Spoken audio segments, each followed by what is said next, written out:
आज 22 तारीख की मुरली। आज बाबा कहते मीठे बच्चे दिल से बाबा बाबा कहते रहो तो अपार खुशी रहेगी। यह मुख से कहने की बात नहीं, अंदर में सिमरन चलता रहे तो सब कलह क्लेश मिट जाएंगे। क्या चलना चाहिए? राम राम या ओम नमः शिवाय से जपना नहीं है, बाबा की स्मृति रहनी चाहिए कि मैं भी आत्मा उस परमात्मा की संतान के समान शांत स्वरूप, प्रेम स्वरूप, सुख स्वरूप। ऐसे तो बाबा ने क्या ज्ञान दिया उसका मंथन चिंतन जब और सोमान का चिंतन, तो इससे क्या होगा, आंतरिक यात्रा चलती रहेगी और उससे कलह क्लेश मिट जाएंगे। आज प्रश्न पूछ रहे बाबा, कई बच्चे कहते बाबा मेरा मन मूंझता है, उलझन रहती है, तो बाबा उन्हें कौन सी शिक्षा देते हुए खुशी में रहने की युक्ति बताते हैं? उत्तर है, बाबा कहते हैं बच्चे तुम यह शब्द ही रॉन्ग बोलते हो, मन मूंझता है, यह कहना ही गलत है। बाप से बुद्धि योग टूटता है तब बुद्धि भटक जाती है, उदासी आ जाती है। इसलिए बाबा युक्ति बताते हैं, अपना चार्ट रखो, अंदर में बाबा बाबा सिमरन करते रहो, हर कदम पर श्रीमत लो तो उलझन समाप्त हो जाएगी। कैसे श्रीमत लेना है? बाबा से पूछते रहना, बाबा ये करें ये नहीं करें, इससे कैसे हम बचें? तो बाबा बहुत अच्छे तरीके से राय देता रहता है, मुरली में भी आ जाती है और या कहीं ना कहीं से हमें सही सलाह मिल जाता है। और चार्ट रखेंगे, बताएंगे कि बाबा मैंने इतना समय आपको याद किया, इस समय विचार सागर मंथन किया, इस समय सेवा की, तो ये चार्ट रखना है। तो कितनी देर बाबा की याद में रहे ये पता चलता है। फिर उलझन भी, बाबा कहते हैं हर कदम श्रीमत पर चलने से उलझन समाप्त हो जाएगी। गीत बजा है, बनवारी रे जीने का सहारा एक तेरा नाम है, ओम शांति। बाबा कहते हैं निराकार भगवान वाच, निराकार बच्चों प्रति। निराकार भगवान वाच किस द्वारा? इस लोन लिए हुए तन द्वारा। शिव बाबा किस द्वारा बोल रहे हैं? ब्रह्मा बाबा द्वारा। समझाया गया है निराकार परमपिता परमात्मा का कोई शरीर शारीरिक नाम नहीं है, बाकी जो भी मनुष्य मात्र है उनका शारीरिक नाम करता है, उस नाम से बुलाया जाता है। यहाँ फिर निराकार बाप निराकार बच्चों को कहते हैं कि इस शरीर को भूल जाओ, तुम आत्माओं को यह शरीर छोड़ मेरे पास आना है। अभी तुमको इस मृत्यु लोक में जन्म नहीं लेना है। वह लौकिक माँ बाप शारीरिक संबंध में आते हैं, यह तुम्हारा फलाना है, और पारलौकिक बाप कहते हैं हम निराकार हैं। क्या कहते? वह लौकिक माँ बाप क्या कहते? शरीर संबंध शारीरिक संबंध में लाते हैं और फिर बताते कि ये तुम्हारा पिता, तुम्हारी माँ, तुम्हारा भाई, तुम्हारी बहन, ऐसे। लेकिन बाबा कहते हैं पारलौकिक बाप क्या कहते हैं? हम निराकार हैं, जिसको परमपिता परमात्मा कहा जाता है। तुम भी निराकार आत्मा हो, इस शरीर का आधार लिया है ब्रह्मा के शरीर का, तुम्हारा अपना शरीर है, हमारा यह शरीर उधार लिया हुआ है। अभी तुम मुझ बाप को याद करो, मैं तुम आत्माओं का निराकार बाप बाबा बाबा अक्षर बोलो। कभी कभी कोई बच्चे कहते हैं हमारा मन मूंझता है, मन को खुशी नहीं है। अरे मन अक्षर क्यों कहते हो? बोलो बाबा हमको क्यों भूल जाता है? बाबा जो हमको स्वर्ग के लिए लायक बनाते हैं उनको हम क्यों भूलते हैं? शरीर का भान छोड़ दे ही अभिमानी बनो। बाबा कहते हैं अब तुमको वापस जाना है, मुझे याद करो। निराकार बाबा निराकार आत्माओं को कहते हैं बाबा बाबा करते रहो। यह बाप ही है और माता फिर है गुप्त, शिव बाबा है, और ब्रह्मा बाबा के शरीर में है शिव बाबा ब्रिकुटी सिंहासन पर, लेकिन माँ पुरुष तन में है इसलिए गुप्त है। ब्रह्मा मुख द्वारा हम बच्चे अडॉप्ट किए गए हैं, तो माता का शरीर नहीं है, लेकिन मातृत्व उस पिता के द्वारा, उस ब्रह्मा के द्वारा हमें मिला है। उन्होंने जन्म दिया, फादर के साथ माता तो जरूर चाहिए ना। दुनिया में कोई को पता नहीं है, बाप इनके द्वारा मुख वंशावली बनाते हैं तब उनको फादर कहते हैं। फिर मदर कहाँ है? जगत अम्बा को नहीं कहेंगे, जगत अम्बा तो निमित्त है, संभाल लिए, क्योंकि यह मेल होने के कारण संभाल न सके इसलिए जगत अम्बा है। उनकी मम्मा को संभालने के लिए रखा गया। उनकी भी माँ यह है, मम्मा की भी माँ ब्रह्मा बाबा है। ब्रह्मा बड़ी माँ है। यह सब हैं ब्रह्मा कुमार कुमारियाँ। वह कहते हैं माता पिता, तो यह बाप बैठ समझाते हैं। यह कोई साधु संत का काम नहीं है।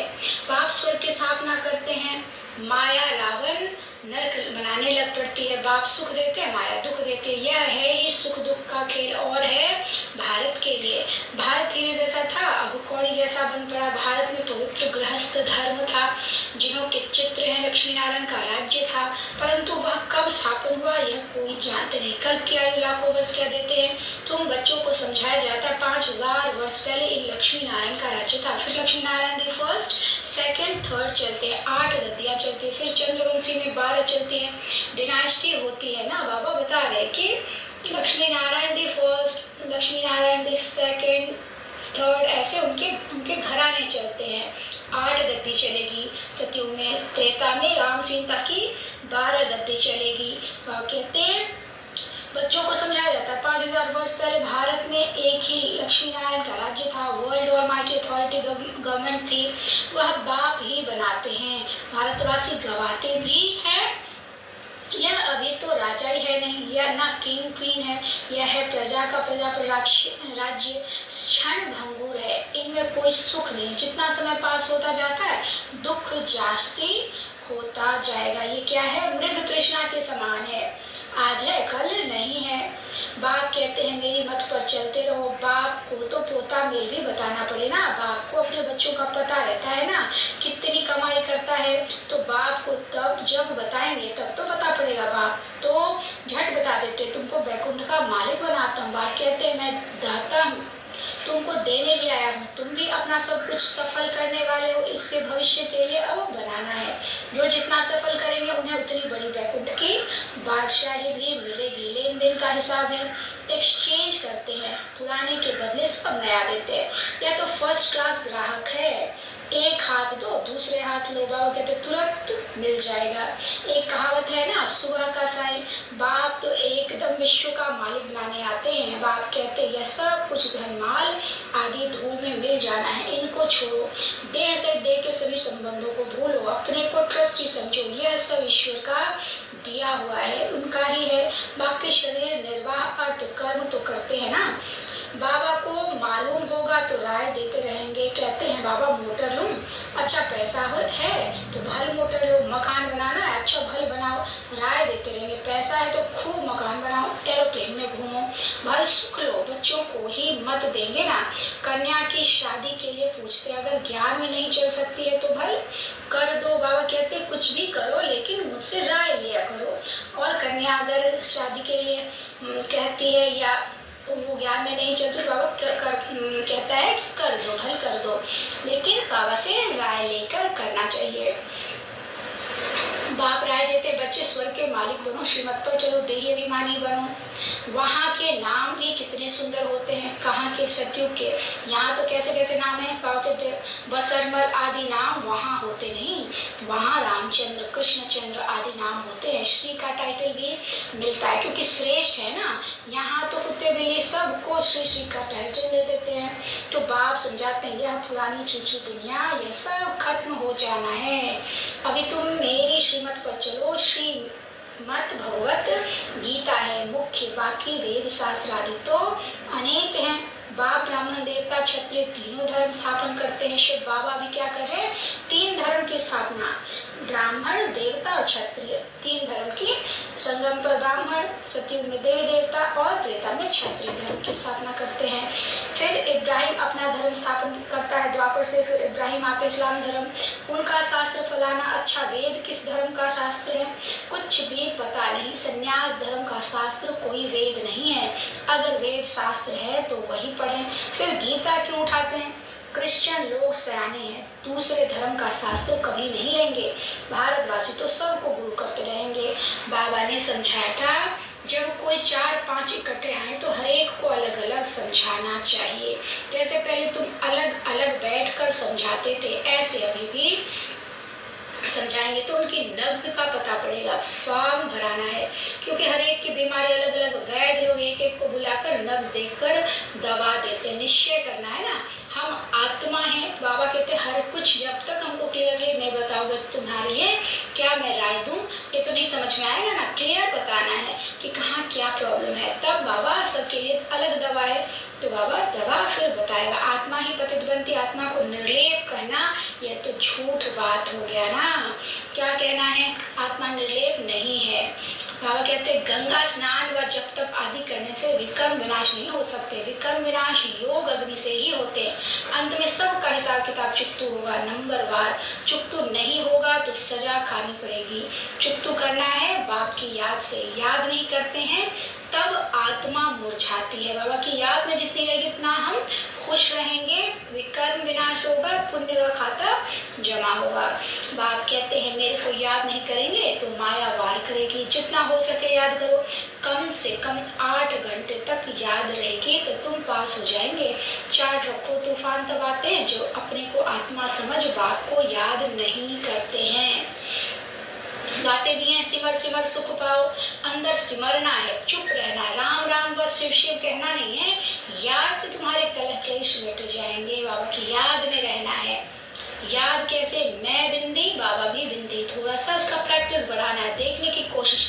जब भी याद करते हैं तो विजुअलाइज जितना करेंगे उतना हम शक्तिशाली बनेंगे कि मैं भी बिंदी पॉइंट ऑफ लाइट और बाबा भी परमधाम में बिंदी, वो भी सूरज के समान, मैं भी उनकी संतान मास्टर सूरज, स्वच्छ निर्मल शक्तिशाली।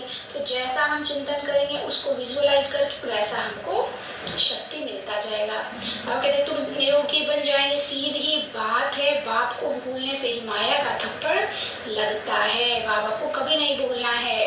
गृहस्थ व्यवहार में भर रहो, कदम कदम पर बाबा से राय पूछते रहो। कहाँ पाप का काम ना हो जाए। कन्या अज्ञान ज्ञान में नहीं जाती है तो उनको भी देना ही पड़े। अपना धन संपत्ति भी बाबा से पूछ पूछ के सब कुछ करेंगे तो वो सफल होगा। बाबा ये कह रहे हैं बच्चा अगर पवित्र नहीं रह सकता है तो अपना काम कमा सकते हैं, वो जाकर शादी करे। कई फिर बाप की मिल्कियत पर बड़ा झगड़ा करते हैं, पूरा समाचार नहीं देते हैं, वह हुए सौतेले। बाबा को अगर समाचार नहीं देंगे तो वो सौतेले हैं, सौतेले बच्चे। बाबा कहता है उनको मातेले जरूर बताएंगे, बाप को समाचार नहीं देंगे तो बाप कैसे जानेंगे। यहाँ तुम्हारा चेहरा हर्षित मुख होगा तब वहाँ भी तुम सदा हर्षित रहेंगे। यहाँ हमारा स्माइलिंग फेस होगा तो ही हमको सत्युग में वैसा चेहरा मिलेगा। बिरला मंदिर में लक्ष्मी नारायण का देखो कितना फर्स्ट क्लास चित्र है, परंतु जानते नहीं यह कब आए थे। कहते चित्र तो है लेकिन इतना हम जानते नहीं है। पुराने घर से क्या महत्व रखें, नया मकान बनाया जाता है तो फिर पुराने से दिल हट जाती है ना। बाप कहते हैं दिल से सब कुछ यह पुराना है। अब बाप और वर्षे को याद करो। इस पढ़ाई से हम प्रिंस प्रिंसेस जाकर बनेंगे सतयुग में। इस सेकेंड में बाबा प्रत्यक्ष फल देते हैं। इस पढ़ाई से हम क्या बन रहे हैं, प्रिंस प्रिंसेस। फिर प्रिंस के बाद राजा तो जरूर बनेंगे। अच्छा बाप दादा मीठी मीठी मम्मा का सिकीले दे बच्चों को याद प्यार और गुड मॉर्निंग। रूहानी बाप की रूहानी बच्चों को नमस्ते। हम रूहानी बच्चों की रूहानी बाप दादा को नमस्ते बाबा नमस्ते। शुक्रिया बाबा शुक्रिया। विधारणा के लिए मुख्य सार, पहला भारत को स्वर्ग बनाने की सेवा में अपना तन मन धन स्वाहा करना है, बाप का पूरा पूरा मददगार बनना है। और यहाँ दूसरा है यहाँ हर्षित मुख रहना है, किसी भी बात में मुरझाना नहीं है। बाप की याद से सब कलह क्लेश मिटा देने हैं। वरदान है आज का, अथॉरिटी के आसन पर स्थित रह सहज योगी जीवन का अनुभव करने वाले महान आत्मा भव। अथॉरिटी के आसन पर स्थित रह सहज योगी जीवन का अनुभव करने वाले महान आत्मा भव। जैसे स्पीकर की सीट सहज ही ले लेते हो, ऐसे अभी सर्व अनुभवों की अथॉरिटी का आसन लो। अथॉरिटी के आसन पर सदा स्थित रहो तो सहज योगी सदा के योगी स्वतः योगी बन जाएंगे। ऐसे अथॉरिटी वाले के आगे माया झुकेगी न कि झुकाएगी। जैसे हद की अथॉरिटी वाले विशेष व्यक्तियों के आगे सब झुकते हैं, अथॉरिटी की महानता सबको झुकाती है। ऐसे आप महान आत्माएं अनुभवों की अथॉरिटी में रहो तो सब आप ही झुकेंगे। स्लोगन है आज का, सदा खुश रहना, खुशी का खजाना बांटना और सब में खुशी की लहर फैलाना, यही श्रेष्ठ सेवा है। खुश रहना, खुशी की खजाना बांटना और सब में खुशी की लहर फैलाना, यही क्या है, श्रेष्ठ सेवा है। बाबा क्या कहते हैं, जितनी अथॉरिटी में रहेंगे यानी पावर में, आत्मा कौन सी आत्मा, मास्टर सर्वशक्तिवान सोमान, ये हमको अंदर से शक्तिशाली बनाती है और अभिमान अंदर से कमजोर करता है, इसलिए सोमान में रहना है। अगर मैं शक्तिशाली आत्मा, शक्तिशाली बाप की संतान हूँ तो मैं शक्तिशाली हूँ, और शक्ति झूठ मूठ का लड़ाई झगड़ा दिखाना, अपने आप को बड़ा दिखाने में नहीं है, विनम्रता में है, ज्ञान को हर जगह यूज करने में है कि यहाँ बाबा ने क्या कहा, इस परिस्थिति में बाबा ने क्या कहा, कैसे चलना, ये है अथॉरिटी की सीट पर सेट होना। अच्छा, ओम शांति।